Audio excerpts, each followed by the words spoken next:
I loved it. And I can't believe I loved it. Do you ever read a book that makes you want to drink? For me, this was a 5-star read. Absolutely loved it. But do I recommend it? No. It's a weird place to be as a book reviewer and a reader. Loving a book, but also not recommending it? I don't know. I feel perplexed. This is raunchy, this is gnarly, this is nasty. This is probably the most disturbing book I have ever read. Let's do this. In case you've clicked on this video and don't want any spoilers, let's start the first section off with just an overall reaction and maybe just a quick synopsis. Before we get into the second half of the video, I will give you ample warning before we move into the more summary, spoilery type of content. I'm willing to bet that you've heard of this book. This book went viral last year, came out October 2023. The next one in the sequel is called Leather and Lark, comes out later this year, summer 2024. Guess who's going to be pre-ordering that one? I wish I could say that I am not the correct audience for this book, but I am. Do I recommend this book? Absolutely not. Well, let me start with this. It depends on what kind of reader you are and who you are in my life.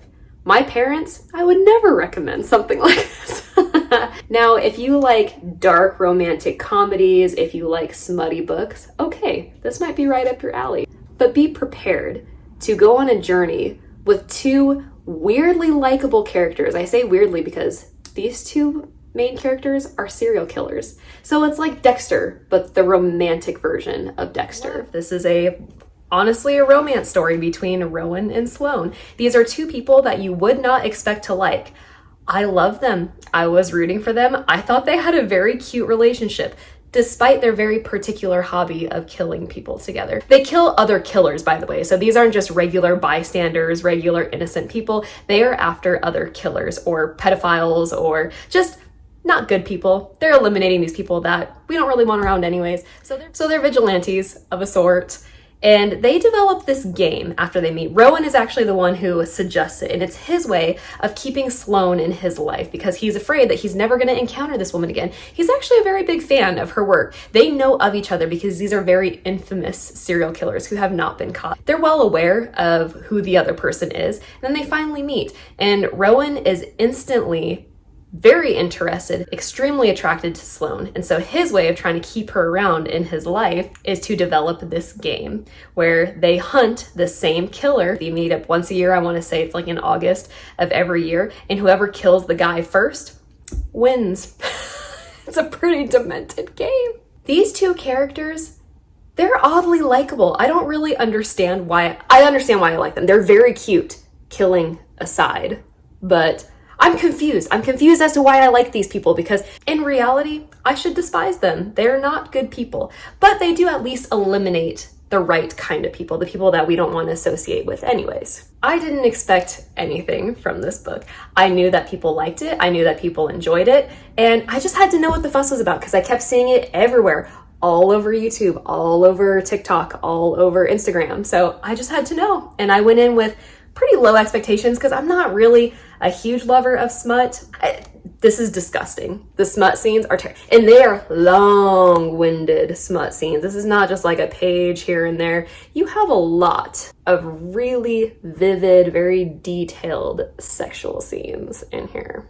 These two characters are very different. They have very different killing styles, different methods for hunting these people, but they oddly complement each other. They have a very cute relationship. I love the dialogue between the two characters. They tease each other, but in a very loving way, and they're both afraid of losing the other. So in this circumstance, I was okay with the reason why their relationship took so long to develop because they were both afraid of losing each other. They both wanted to keep each other around as friends versus lose each other by potentially initiating a romance that may or may not work out. So I kind of understood because they're both kind of alone in this need to kill people. They're very disturbed characters and they both have a very dark history which leads them to this lifestyle.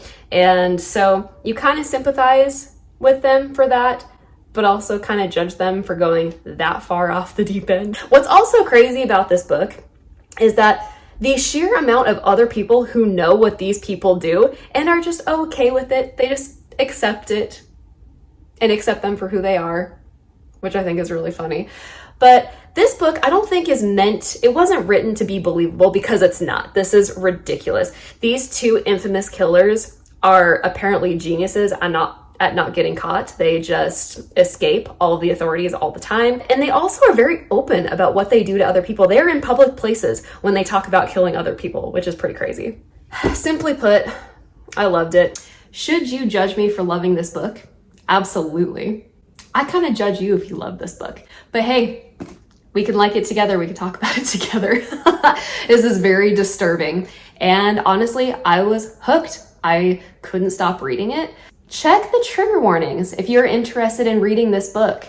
There are a lot of them. Pretty much any trigger warning that exists in this universe, this book has it. So I gotta say, hats off to Brynne Weaver, because she didn't hold back in this book, not at all. And I think there's a very particular reason why it went viral. And I know I'm not alone when I say that I love this book. Also, I really love the cover. I think the colors, first of all, I like the matte finishing, love the colors. I just think it's really beautiful. I'm very excited for the other book in this trilogy to come now. It's with Lark, who is Sloane's friend, and Leather, who is Rowan's brother. So they make somewhat of an appearance in this book. They're just kind of in the background. They're there. They know what's going on. In short, for me, this book was 5 stars. I absolutely loved it. Overall reaction was just horrified, but also couldn't put it down. Made me want to drink.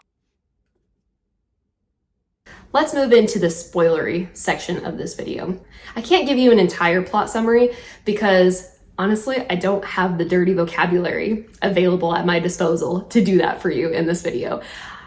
I don't want to say that I'm innocent. I'm no prude, but I'm not going to give you a play-by-play on these sex scenes. There are a lot of them. Are they cringy? Yes. Were they difficult to read? Yes. For me, I had a very tough time reading it. That wasn't my favorite part of this book, trust me. I was kind of hoping that there wouldn't be so much smut in the very end of the book, but there was. Read the book, especially if you have a strong stomach, if you like those smutty type of books, if you are okay with blood and guts and gore and ew and oh my God, yeah, read it. But for those of you who just kind of want to get a better understanding of what this book is about, I'm going to give it to you, and I'm going to give it to you in a very brief description right here. Obviously, our two main characters, Sloane and Rowan, they're very sick people. They're very disturbed. They are both killers, but they kill other killers. So they happen to meet because they're both hunting the same dude. Well, Sloane makes an oopsie and ends up getting captured. Luckily, Rowan is also after this guy. So Rowan actually comes to her rescue. She's locked in a cage with the guy that she just killed, who was the guy that they were both hunting, right? So she's stuck in this cage. Thank goodness Rowan comes along, and pretty much I wouldn't call it insta love, but insta attraction for sure. They're both, especially Rowan, he is wildly attracted to this woman, and he wants so desperately to keep her in his life that he comes up with this game. He's going to involve his brother, which is really weird. Really kind of weird. He's going to use his brother to set out a target for both of them. This target's information is going to be released to them at the same day, at the same time. Whoever kills him first is the winner. All in all, in total, they have 3 competitions.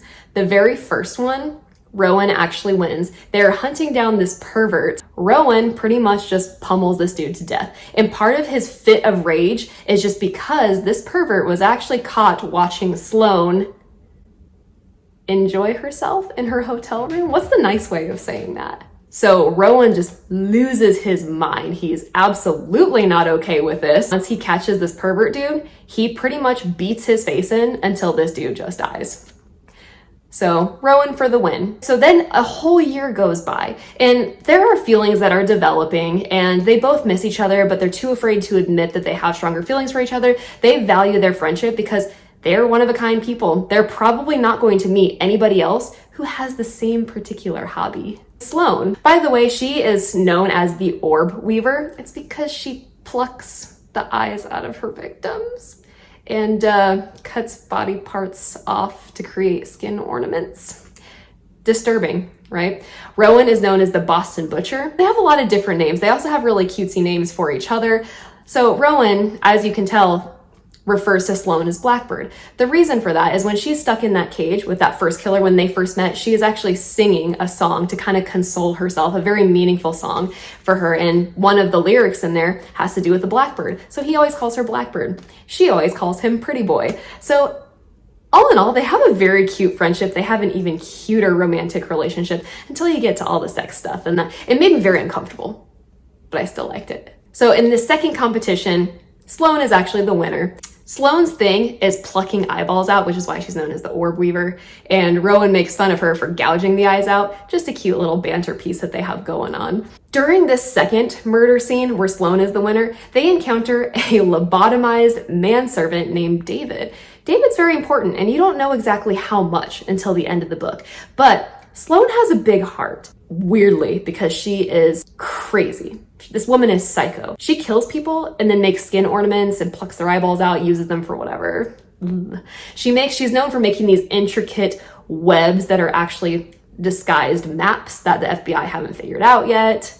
She's got a whole system going on. But they encounter this manservant and Sloane feels bad for him. So she demands that Rowan give him a job because these two have very normal day jobs. Rowan is a chef and he owns a restaurant. He's in the middle of building another restaurant, which he ultimately names Butcher and Blackbird. So cute. Sloane does something else. She has a very ordinary job. Hold on. She works at a place, Via Max. She works at a place called Via Max.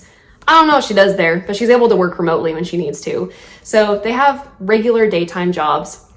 Once they kill off this second killer, Sloane demands that Rowan gives David, the manservant, a job as a dishwasher. Rowan kind of pushes back at first, but at the end of the day, he's going to do anything that Blackbird asks of him. So he takes David in. Again, very important character. He comes back. He plays a much larger role in this book, and I totally missed it. I'm sure there was foreshadowing. I'm sure there was. I just missed it.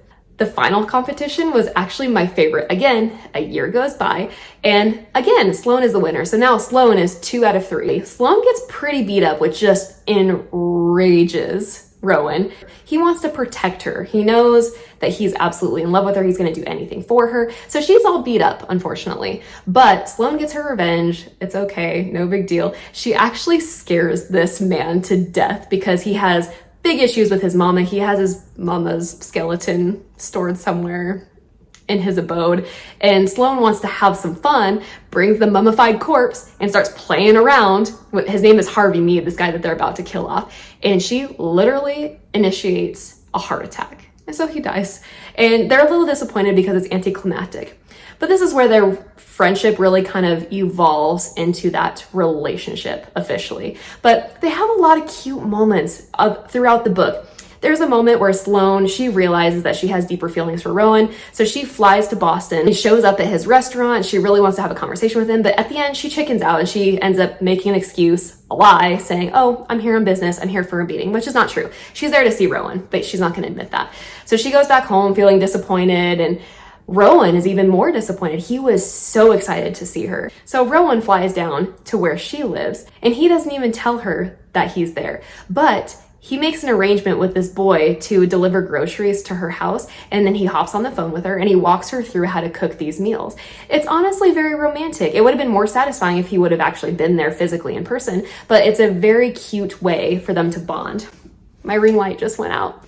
Okay, so once they both realize their feelings for each other, they both decide that they're going to move forward with their relationship. So after this third murder, Sloane's pretty beat up. Rowan ends up taking her to his brother, who is actually a doctor who also knows everything about what's going on, everything that these two are doing. So the doctor helps patch up Sloane. You also meet this other character, Rose, which I'm sure she plays a larger role in maybe later books, but she's kind of like the girlfriend maybe of his brother. Who knows? The doctor brother. She's not really an established girlfriend, but she's a girl figure in his brother's life. While Sloane and Rowan are at the doctor's place, Rowan's brother's place, they consummate their new relationship, if you know what I'm saying. And they consummate it a lot of times. Very graphically. And I would not call it tastefully done, but also very fitting for these characters. Just violent, vicious intimacy, if you know what I'm saying. Anyways, there's a lot of that towards the end of the book. Now they've made the decision that Sloane is going to move to Boston and move in with Butcher, move in with Rowan. And so they're progressing their relationship there. Rowan is getting ready to open up his new restaurant. Now here was the twist that I didn't see coming. David, the manservant, we're under the impression that he was lobotomized by the second dude that these two killed. That's actually not the case. He was actually kind of working with that second dude that they killed off. And he's actually a murderer himself. And now he's ready to pick off Butcher and Blackbird. So he's had them fooled this entire time. He's been playing the game. And now, so he sneaks up on Rowan at his restaurant where Sloane is about to meet him and pretty much corners Rowan, sticks a gun in his face and says, hey, you know what? I'm gonna enjoy this so much. Then Sloane comes to the door and David tells Rowan, you make her go away or I will kill her. So of course, Rowan does the thing that he knows is going to hurt Sloane the most. He tells her all these things about her being unlovable, about how in the world do you think I could possibly love you? You're a monster, you're disgusting, you're very sick. So Sloane doesn't really realize, but he gives her a code that she doesn't really unpack immediately. She doesn't realize that he's in trouble. And Rowan ends up telling her, you have to go home. You have to go home, as in not to our apartment, but like leave Boston. I don't want you here anymore. I don't want us. I don't want this relationship. Go.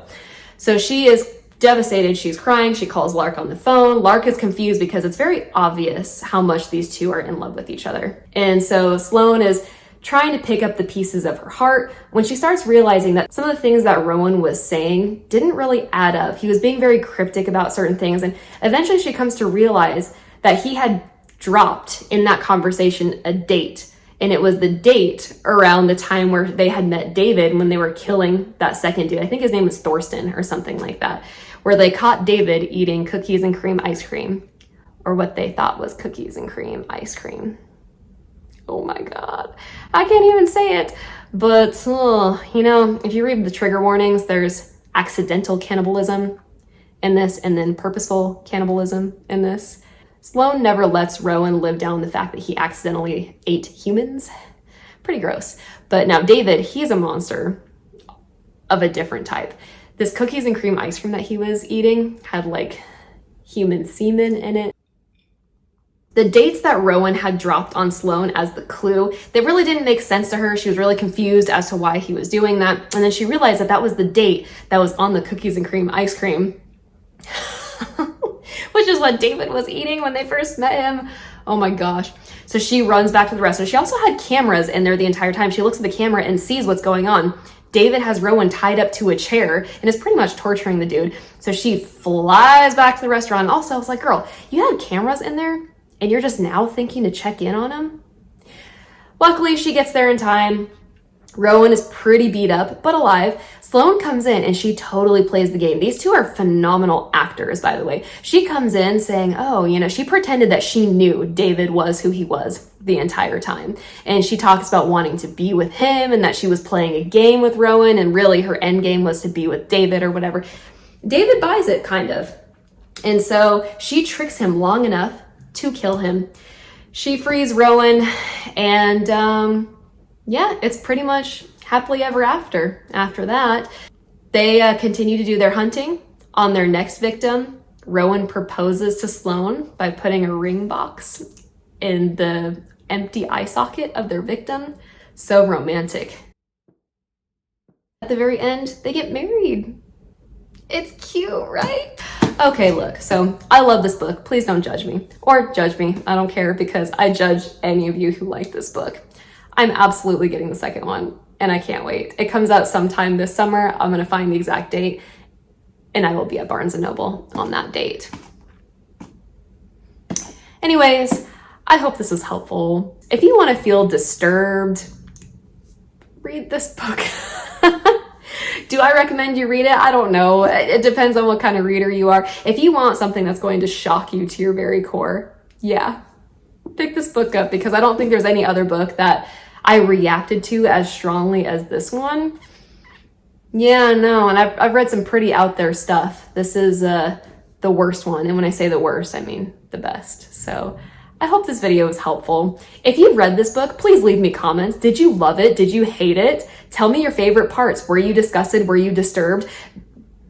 Did you feel like you needed to shower after you read this book? Did this book make you want to drink? Please tell me more. I want to talk to people who've read this book. If you haven't done so already, please subscribe to my channel so you can stay up to date on bookish content. Coming this summer will be another video in this Ruinous Love trilogy. Also, I saw the cover reveal for the second one. It's also equally gorgeous. It's more of like a black and teal kind of cover. Very exciting. So thank you, Brynne Weaver, for a good time, I guess. Thank you for ruining cookies and cream ice cream for me. And yeah, catch you all on the flip side.